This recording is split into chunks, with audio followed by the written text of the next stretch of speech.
and welcome to the Surviving Trauma Stories of Hope podcast. In this episode today, I'll be speaking about setting intentions and resolutions for the new year that I will actually keep. It's okay to be excited about the new year. I certainly am. All the festivities are over and I had a wonderful time with my family, and here I find myself standing before 2023 with new vigor.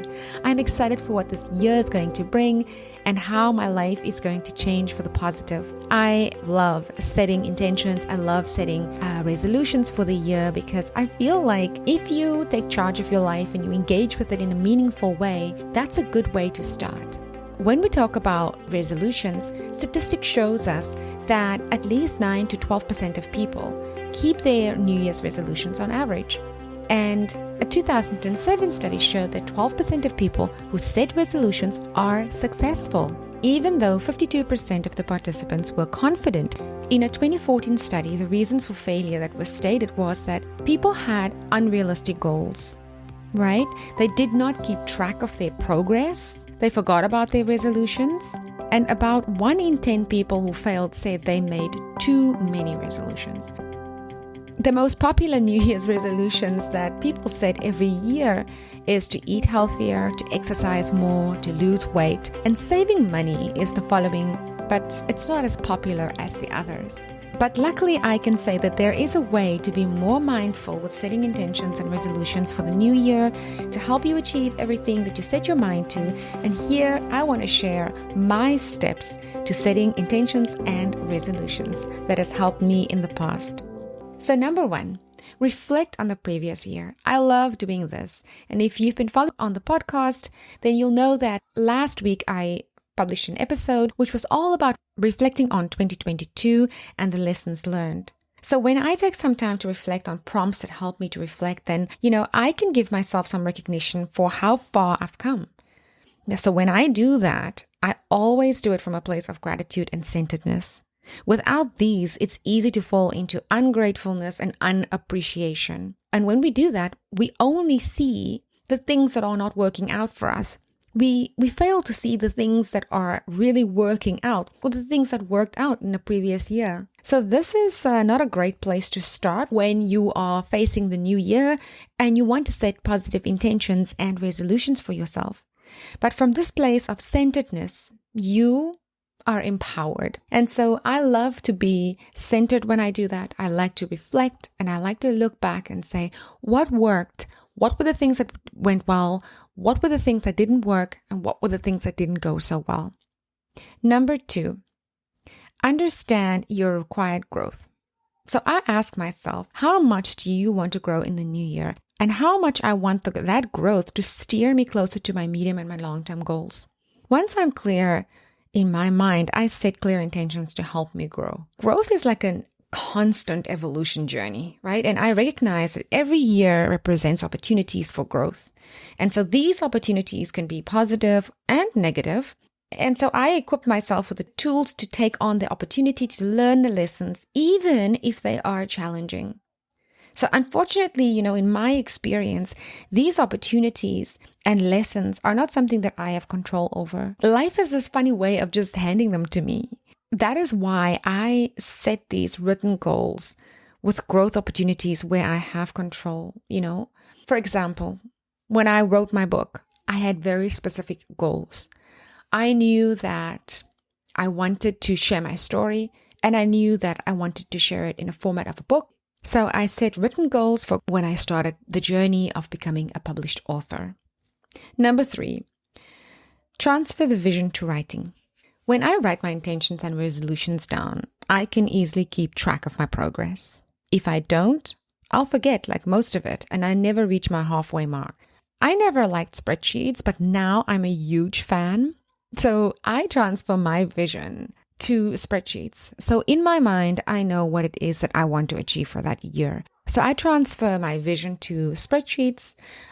You can also use a vision board, and I have a board. So for example, with my book, I definitely used a board, and I made sure that my board was up and it was visible throughout the entire 10 months that I wrote my book. So I knew what I was working toward, and I assigned timelines and due dates, which really helped me to stay on track. Number 4, set specific themes when transferring the vision. I like to group the different intentions under separate themes. For example, if I set specific short-term and long-term goals under finance, then I will write those down and I will prepare a realistic and an achievable monthly budget. I will look at savings and I'll look at long-term goals like retirement, investment. Other themes in my life that I also like to review on an annual basis is personal growth. For example, I will look at the mental growth.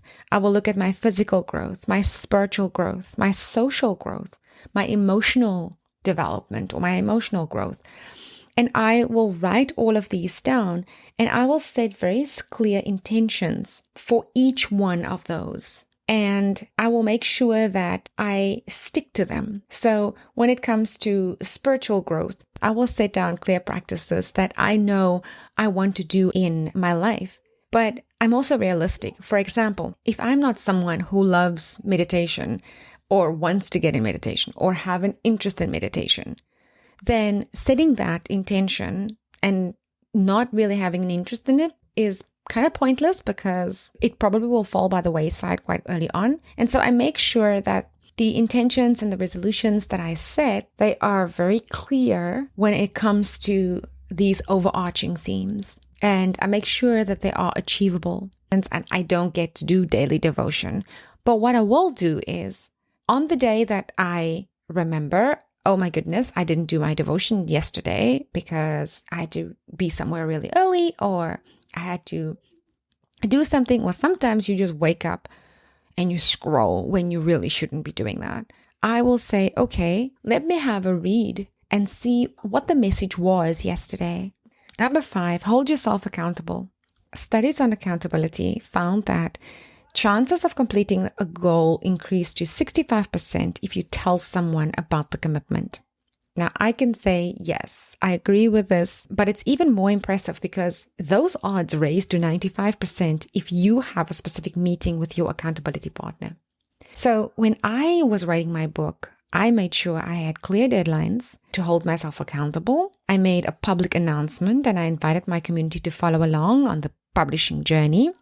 That helped me to stay on track and publish in May of 2022 as I promised. And I also had smaller deadlines and weekly meetings with my editor to keep me on track. And so telling someone like a spouse, a family member, a friend, or even your online community is powerful because it keeps you accountable. And I remember there were people who actually sent me messages at the time saying, whoa, you're making this announcement. What a big commitment. And I was like, okay, well, you keep your eyes peeled. May 2022. That's when you'll have my book. Can I sign you up? And so, holding yourself accountable to these intentions and resolutions is a way to ensure success. Number 6, as I said earlier, be flexible. Being flexible and adjusting how, I respond when I'm faced with an unforeseen obstacle helped me grow stronger and feel inspired and become more empowered. If you are flexible and things don't go your way, you can easily pivot and you don't feel like a failure in those moments because you realize that life happens and you're not failing at anything because you're not meeting the goal or the intention or that resolution that you set, but you're simply taking a different route to get there. And I will say that when I cannot reach a measurable target, I separate the intention and the resolution. So for example, if I say, okay, I'm going to go to the gym and I want to do a 30-minute workout every morning before work and I want to lose 5 kilograms by May. If I see that in the first month, I am not on target to lose the 5 kilograms, which is the resolution, but I still keep the intention of going to the gym and getting there at, for the 30-minute workout, then I separate them. Because if I can keep the intention and get to the gym and do the 30-minute workout every day, the byproduct of that will probably be the resolution that I made to lose 5 kilograms by May. And so it just makes you feel a whole lot better about the achievement because there are no failures here. And then lastly, I want to say reward yourself. Even if it's so small that people think, how can you even celebrate something like that? When I was writing my book, I celebrated small victories. When I finished a chapter, I celebrated that. And I got the green light, I celebrated that. When I made it to the end of revisions, I celebrated that. When I submitted to copy editing, I celebrated that. When I was done with proofreading, I celebrated that. When I revealed my book cover, I celebrated that. All of the small milestones were so important to lead me to the bigger milestone, which was ultimately publishing my book and taking it into the world and releasing the story to those that it's intended to find. These celebrations don't have to be extravagant, but it can be something small. Just take the time, recognize the achievement, and gift yourself like a lunch with some bubbles, or a nice massage, or a night out with your friends, or some daytime fun with your family. Recognize and celebrate the little victories. And, if you do that in life, it'll make the bigger ones even more special. That's all that I have for you today. My 7 tips on how to set intentions and resolutions for the new year that you'll keep. Happy 2023 to you, my listeners, and may this be a fantastic year filled with new opportunities, happiness, goals, achievements, and many new inspirations in your life. I wish you a year fully loaded with joy, and I hope that this year will be the best year of your life. May all your hopes be fulfilled and all your dreams come true. Thank you so much for joining me in this episode. Please leave me a comment on Instagram, Facebook, or LinkedIn and let me know what you think of this episode and what intentions and resolutions you set for yourself. Take care. I'll see you again in the next episode. Bye.